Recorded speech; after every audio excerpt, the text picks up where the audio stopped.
여러분, 제가 목사이기 때문이 아니라 꿈꾸는 게 있어요. 그것은 뭐냐면 내 평생 주님의 일을 하다가 주님 앞으로 가는 겁니다.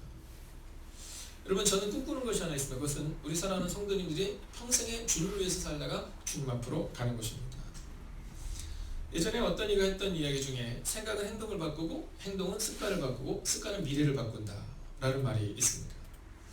자, 오늘 주님께서는 이 베드로의 생각을 바꾸시기 위하여 오늘 선포하는 이 말씀이 우리 가운데 기록되어 있습니다. 자, 오늘 이 베드로가 그의 생각으로 예수님에게 항변하는 장면이 나오고 있어요. 자, 오늘의 장면이 이런 겁니다. 자, 먼저 31절을 보면 아주 중요한 메시지를 하나를 기록하고 있는데요. 31절입니다. 인자가 많은 고난을 받고 장로들과 대제사장들과 서기관들에게 버림받아 죽임을 당하고, 고난과 죽음에 당한 이야기를 하고 있는 겁니다. 자, 넘겨주시겠어요? 그런데 뭐라고 말하고 있냐면 사흘 만에 살아날 것을 비로소 그들에게 가르치시니라, 이렇게 말하고 있어요. 자, 오늘 31절을 통해서 우리 가운데 주시는 하나님의 메시지는 뭐냐면 우리 가운데 고난이 있을 수 있고 그리고 버림받을 수 있다는 겁니다. 자, 그런데 31절의 뒷부분을 보면 비로소 그들에게 가르치셨다, 이렇게 말하거든요. 여러분, 예수님은 처음부터 고난에 대해서 선포하는 것이 아니라 처음부터 절망에 대해서, 아픔에 대해서 또는 환난에 대해서 우리가 이겨내야 될 영적 싸움에 대해서 말씀하지 않았다는 거예요. 우리 행복이 가득한 교회 내에 하나님께서 우리 가운데 계시는 그 때를 분명히 알아야 됩니다. 저는 2020년을 준비하고 있는 그 2020년이 우리 가운데 하나님이 비로소 우리에게 고난을 요청하시고 비로소 우리 가운데 고난에 동참하라고 말씀하시는 때인 줄로 믿습니다. 아멘. 그래서 오늘 우리의 마음 가운데 이 본문의 말씀을 보며 우리가 기억해야 되는 것은 고난 가운데 동참하겠다, 버림받는다 하더라도 나는 주님의 뜻대로 살아가겠다라는 말씀을 가지고 살아내야 한다라는 겁니다. 자, 예수님께서 사흘 만에 살아내야 할 것을 말씀하는 것은 참 좋은데, 근데 그 앞에 고난에 대해서 말하니까 이 베드로가 그것에 동의하지를 않아요. 오늘 우리가 이 찬송가 350장 우리들의 싸울 것은 혈기 아니오 이렇게 했는데요. 이 혈기, 이 베드로에게 있어서 아주 독특한 특징 중 하나가 바로 혈기였습니다. 자, 오늘 이 베드로의 모습을 한번 볼까요? 32절 같이 한번 읽어보겠습니다. 함께 했습니다. 시작. 그러니 놓고 이 말씀을 하시니 베드로가 예수를 붙들고 항변하매. 자, 오늘은 항변하며 이렇게 나오는데, 항변 그러니까 뭔가 좀 뭐 의견을 개진해야 되지만 이건 거의 항의했다는 표현입니다.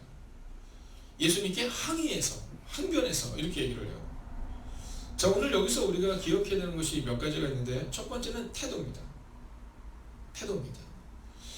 여러분, 이 교회 내에서, 가정에서 이렇게 볼 때 저는 이 가정에서도 특별히 우리 부모님들, 남편이 저도 마찬가지고요, 또 아내인 여러분들에게도 꼭 부탁드리고 싶은 것은 뭐냐면 이 항의하는 것이나 큰 소리가 나는 것이 교회에 흘러넘치면 안 됩니다.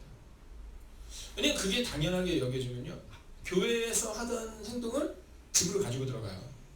근데 또 집에서 항의하고 막 큰 소리 내는 상황들이 자꾸 발생이 되잖아요. 그럼 그걸 교회로 가지고 옵니다. 그래서 저는 2020년을 준비하면서 하나님 앞에서 이제 어떤 사람들을 하나님 앞에 리더로 세울 것인가를 준비할 때 제가 굉장히 중요하게 여기는 것은 성경이 기록하는 성품입니다. 이번 주일날도 우리가 함께 나누겠지만 저는 성품을 매우 중요하게 여기는 사람입니다. 왜냐하면 성경이 그것을 말합니다. 오늘 이 베드로가 예수님께 항의해요. 참 그러기 어렵거든요. 왜냐하면 그 당시 예수님은 랍비보다 더 높은 분으로 생각했음에도 불구하고 이 베드로는 예수님께 항의하는 장면을 보여주고 있습니다. 왜냐하면 그럼 안 된다는 거. 이건 예수님을 위하는 것처럼 보였지만 사실 예수님을 위하는 게 아닙니다. 그리고 예수님은 이렇게 행동하고 있는 이 베드로를 향해 너의 마음 가운데 지금 무슨 생각을 하고 있니? 이 얘기를 오늘 질문하고 있는 겁니다.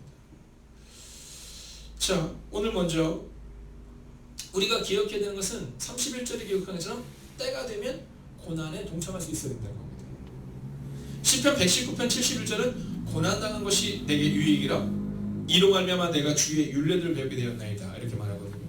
주님이 우리 가운데 고난에 대해서 말씀하시는 것은, 대척받는 것에 대해서 말씀하시는 것은 그 고난과 배척을 통해 하나님 앞으로 나아가라고 말씀하시는 것인데 지금 베드로는 안 된다는 겁니다. 항의하고 항변합니다. 지금 큰 소리를 내고 있습니다. 여러분, 생각해보면 우리의 고통스러웠던 순간들이 있잖아요. 또 지금 고통스러운 순간을 지나가는 분도 있으실 겁니다. 그러나 지나놓고 나서 보면 우리의 지금의 고통스러운 순간들, 또 과거의 고통스러웠던 순간들은 하나님이 우리 가운데 주시는 은혜였다는 것을 깨닫게 되잖아요. 오늘 주님은 이제 때가 되어서 들을 만한 사람들에게 그 얘기를 하고 있는 겁니다. 여러분, 이 베드로는 굉장히 선동적인 사람이었습니다. 우리가 주와 함께 죽으러 가자 막 얘기하고 막 내가 끝까지 주님과 함께 죽겠습니다, 이런 굉장히 선동적인 사람이었거든요. 근데 오늘 이 베드로가 항변하는 모습을 보여줍니다. 그러자 예수님이 이렇게 말씀하세요. 33절 같이 한번 읽어볼까요? 함께 읽습니다. 시작. 예수께서 돌이키사 제자들을 보시며 베드로를 꾸짖어 이르시되 사탄아 내 뒤로 물러가라, 이렇게 얘기해요. 자, 그런데 오늘 이 본문에서 아주 중요한 것이 있습니다. 그것은 뭐냐면 예수께서 베드로가 막 항변해도 돌이키사 누구를 봤다고요? 제자들을 보셨다는 겁니다. 여러분, 저는 리더는 매우 중요하다고 생각합니다. 정말 여러분들은 이 행복이 가득한 교회 리더들을 위해서 기도하셔야 합니다. 자, 예수께서 베드로가 그렇게 행동을 할 때 베드로를 따로 불러서 얘기한 것이 아니라 제자들을 보시며 그 제자들이 있는 데서 베드로를 향해서 이렇게 말씀하세요. 사단아 내 뒤로 물러가라, 이렇게 말합니다. 여러분, 예수님을 위한 말씀인 듯 보이는 상황, 항변, 항의에 대해서 예수님은 제자들을 보시면서 베드로를 향해서 분명히 말씀하고 있습니다.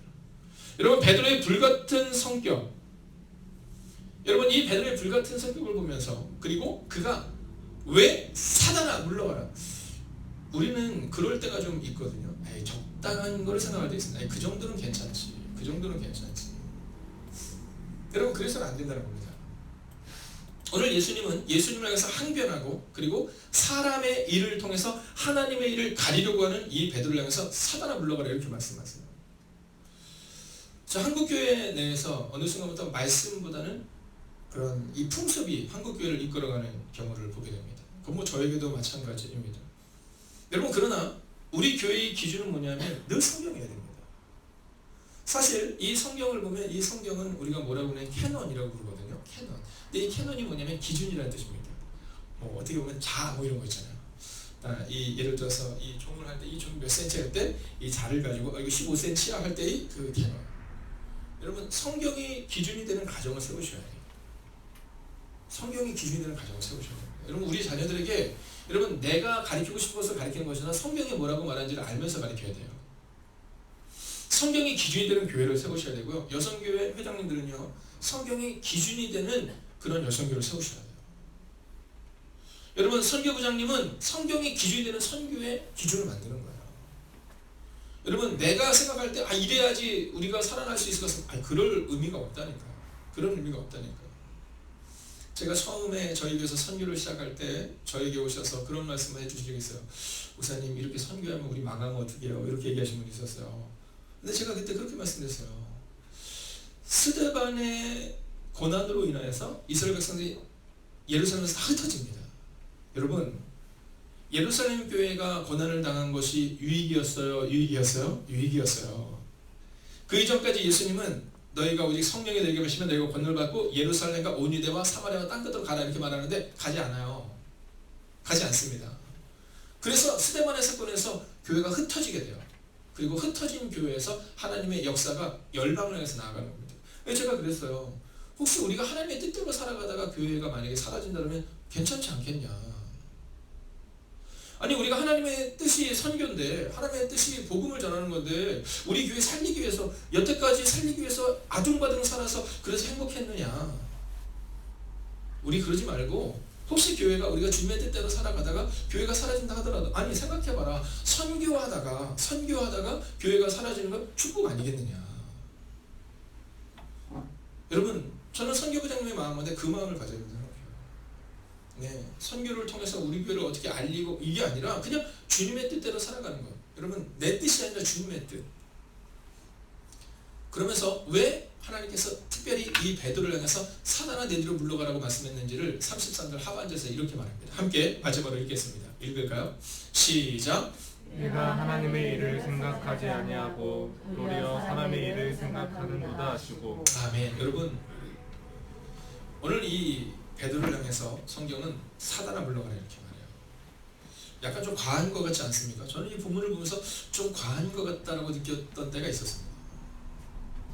아니 뭐 그럴 수도 있지, 항변도 할 수 있고 큰 소리도 낼 수 있고 사람의 일을 생각할 수 있지. 근데 주님은요 분명히 말씀하세요. 교회를 세우는 데 있어서 분명한 메시지를 선포한 겁니다. 사람의 일을 생각하는 너는 내 뒤로 물러가라. 오직 하나님의 일을 생각해야 한다. 이렇게 말하고 있는 거예요. 제가 이번 주에도 우리 한 집사님과 함께 말씀을 나눴지만 지금은 이제 고인이 되신 고 오카는 목사님 저는 굉장히 존경합니다. 지금도 종종 그분의 음성 설교를 들어요. 네, 그분의 음성 설교를 듣습니다. 자, 근데 이 오카는 목사님이 처음 교회를 개척하셨을 때의 일입니다. 처음 교회를 개척하시고 났는데 처음 교회를 개척하고 나서 사역을 시작하는데 부목사님이 이 오카는 목사님보다 나이가 더 많았어요. 그러니까 예를 들면 이런 거죠. 우리 권충만 전사님이 담임 목사님이고 제가 부목사인 거예요. 네, 나이가 더 많은. 그분이 누구냐면 최홍준 목사님이라고 부산에 있는 화산나교회 담임이셨습니다. 지금 은퇴를 하셨죠. 자, 근데 어느 날 한 집사님이 오셔서 교회에 대한 부정적인 얘기를 막 쏟아내는 겁니다. 네, 목사님에 대한 비판하는 얘기들 막 쏟아내는 거예요. 왜 최홍준 목사님이 담임 목사님이 안 계신 사이에 그 얘기를 듣고 이제 조용히 목사님하고 가서 목사님 어느 집사님이 오셨는데 교회를 향한 비판과 목사님 향한 전화를 한다고 어떻게 해야 될까? 그랬는데 갑자기 목사님 그래? 그러더니 핸드폰 전화를 딱 들더니 그 집사님이 전화를 하는 겁니다. 아, 집사님 저 사랑교회 옥하는 목사입니다. 그분이 네 뭐 이러면서 목사님 이렇게 받으니까 혹시 집사님 목사님 부목사님께 이런 얘기를 하셨다면서 그래서 그 얘기를 질문하는 겁니다. 전화가 딱 끊어지고 이 최영진 목사님이 너무 얼굴이 화끈거리더라고요. 아니 그러면 내가 중간에서 일러 바친 것밖에 안 되는데 어째 목사님은 이렇게 말할 수 있나 이랬는데 그때 오카는 목사님이 아주 중요한 메시지를 이 최영진 목사님이 잘하셨다는 겁니다. 우리 교회는 주님이 원하시는 교회를 만들 겁니다. 당신은 부목사인데 부목사가 교회를 향해서 주님의 교회를 향해서 목사를 향해서 그런 있지도 않은 일을 들을 때 에이 뭐 이 정도는 이래서는 안 된다는 거죠. 그리고 함께 나눴던 말씀이 바로 이 말씀입니다. 사람의 일. 여러분 교회 내에서 우리는 종종 이 정도면 괜찮지라는 생각을 할 때가 있어요. 왜냐하면 이건 내 생각인 겁니다. 그럼 성경은 뭐라고 말하냐는 거죠. 지금 오늘 이 아침 시간 우리 마음 깊은 곳에 내가 지금 사람의 일을 생각하는가 아니면 하나님의 일을 생각하는가 이 질문 앞에 진지하게 설 수 있어야 된다라는 겁니다. 자, 지금부터 2000년 전으로 가볼까요? 우리가 사람의 일을 생각할 때 사람의 행동을 막 할 때 주님이 우리를 향해서 사단아 내 뒤로 물러가라 이렇게 말할 수 있다는 거예요. 이 박준규 목사 이 사단아 물러가라 이렇게 말할 수 있다는 겁니다. 여러분 오늘 주님은 우리 가운데 사람의 일이 아니라 하나님의 일을 생각하는 사람이 되어야 한다 이렇게 말하고 있는 거예요. 자, 오늘 본문의 말씀은 감리교 본부에서 내려온 것은 여기까지지만 사실은 34절을 보면 그리고 나서 주님이 말씀하신 게 있어요. 누구든지 나를 따르거든 따라야 할까요? 자기를 부인하고 자기 십자가를 지고 나를 따르라. 할렐루야. 여러분 사단은 결코 주님의 십자가를 질 수 없습니다. 여러분 누군가는 고난에 동참해야 한다는 겁니다. 누군가는 배척받더라도 하나님의 뜻대로 주님의 교회를 세워나가야 한다는 겁니다. 물론 지금의 사랑의 교회도 저는 좋은 교회라고 생각합니다. 약간의 잡음이 있긴 하지만 제가 논할 부분은 전혀 아니고요. 그러나 오카는 목사님이 살아계실 때 사랑의 교회는 한국 교회를 이끌어가는 영적인 지도자 교회였습니다. 그럴 수 있었던 것은 바로 말씀대로 살아가는 교회였다는 거죠. 사람의 일을 생각하고 사람의 생각대로 이야기하는 그러한 소리가 있는 교회가 아니라 바로 늘 주님의 말씀대로 살아가는 교회였다라는 거죠. 오늘 말씀을 마치려 합니다. 오늘 이 말씀을 보면서 저는 이 사람의 일에 하나님의 일을 해냈던 한 사람에 대한 얘기를 나누고 마치려 합니다. 자, 어저께 저녁에 제가 말씀을 이렇게 묵상하고 있는데 여기까지 묵상하고 정리가 되었는데 책을 보다가 느헤미야에 대한 책을 보게 된 겁니다. 자, 이 느헤미야가 52일 만에 무너진 성벽을 재건합니다. 며칠 만에요? 52일 만에. 전 놀랍습니다. 52일 만에 무너진 성벽을 재건하는데 그 시작이 어디서 시작이 되냐면 예루살렘에 남아있는 사람들의 고난의 소식이 딱 들리는데 느헤미야의 마음이 너무 아픈 거예요. 마음이 너무 아픈 거예요. 그래서 죄를 뒤집어 쓰고 기도를 하는데 왕이 그 모습을 보면서 너무 얼굴이 안 되어 보니까 너 이렇게 얼굴이 안 되니? 이렇게 질문해요. 그러면서 이 느헤미야가 예루살렘 성벽을 재건하게 되는 놀라운 일을 경험하게 됩니다. 자, 그때 이 느헤미야의 생각은 하나님의 일이 아니라 사람의 일이었다면 그는 성벽을 재건하지 못했을 거예요. 근데 그의 생각은 오직 하나님의 일에 주목합니다. 그리고 그는 기도하죠. 기도를 통해 그 예루살렘 성벽을 재건하게 되는 겁니다. 자, 그런데 이 느헤미야에 보면 느헤미야만큼 유명한 사람 두 명이 나오죠. 한 사람이 누구요? 사마리아 사람 산발락, 암몬 사람 도비야라는 두 명이 나옵니다. 자, 이 사람은 누구냐면 이 느헤미야를 무너뜨리려고 했던 사람들입니다. 어떻게 해서든 느헤미야를 해하고자 했죠. 자, 그래서 산발락은 사자를 4차례 보내서 느헤미야가 자꾸 나오라고 얘기합니다. 우리 밖에서 만나자. 자, 그런데 성경을 보면 그 내용이 어떤 내용이냐면 느헤미야를 예루살렘 성벽으로 유인해서 그를 살해하고자 사실은 무서운 업무가 그 가운데 있었다는 겁니다.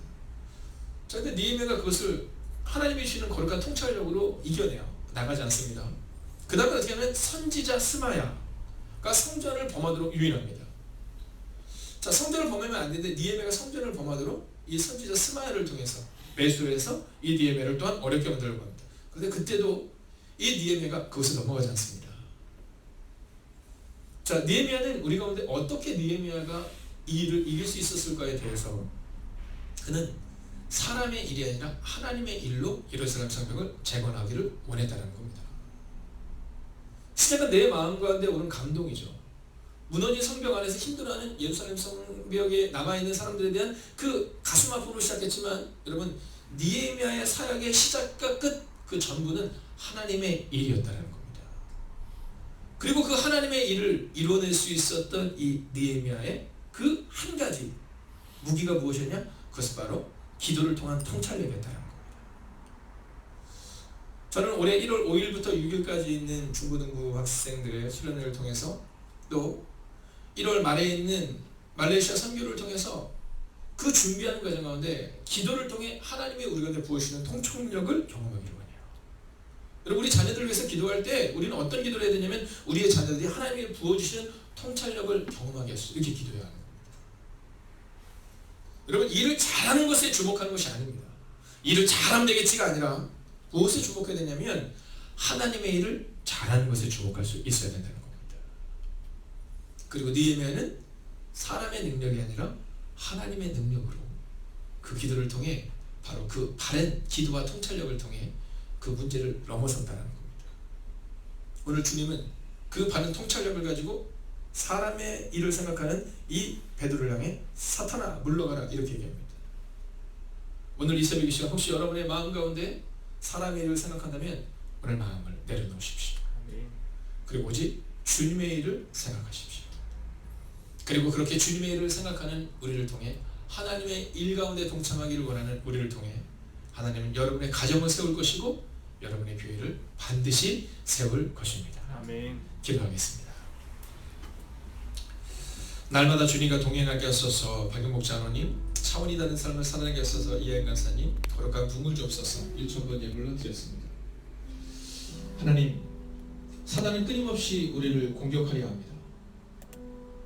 하나님의 일을 사람의 일로 바꾸려 하고 하나님의 방법이 아닌 사람의 방법대로 해나가자라고 사단은 늘 이야기합니다. 그러나 주님은 말씀하십니다. 사단아, 내 뒤로 물러가라. 네가 하나님의 일이 아닌 사람의 일을 생각한다 라고 말합니다. 하나님, 오늘 이 새벽 이 시간 우리의 생각을 바꿀 수 있기를 원합니다. 사람의 일을 생각하는 사람이 아니라 하나님의 일을 생각하는 사람이 되게 하여 주시옵시고, 사람의 방법대로 살아내는 인생이 아니라 하나님의 방법대로 살아내는 차원이 다른 삶을 살아내는 하나님의 사람들이 되게 하여 주시옵소서. 아멘. 오늘 하루도 우리가 주님과 함께 동행하겠습니다. 하나님, 들어놓고 이 말씀을 하신 예수 그리스도의 선포, 이제 너희가 고난에 동참해야 한다. 하나님, 혹시 오늘 우리 가운데 고난 가운데 있는 영혼이 있다면 고난당한 것이 내게 유익이라 내가 하나님의 율례를 알게 되었다라는 고백처럼 오늘도 그렇게 믿음으로 살아가는 하나님의 사람들이 되게 하여 주시옵소서. 하나님, 우리의 가정과 우리의 교회들마다 사람의 일이 아니라 하나님의 일로 가득 찰 수 있기를 원합니다. 우리의 가정과 우리의 교회들마다 사람의 방법이 아니라 하나님의 방법으로 가득 차는 교회가 되게 하여 주셔서 아멘. 사람의 일이 아닌 하나님의 일을 해나가고, 그리고 내가 세우고 싶은 교회가 아니라 주님이 세우시는 교회, 내가 꿈꾸는 가정이 아니라 주님이 꿈꾸는 가정이 되기를 성부와 성자와 성령의 이름으로 간절히 축원하옵나이다. 아멘.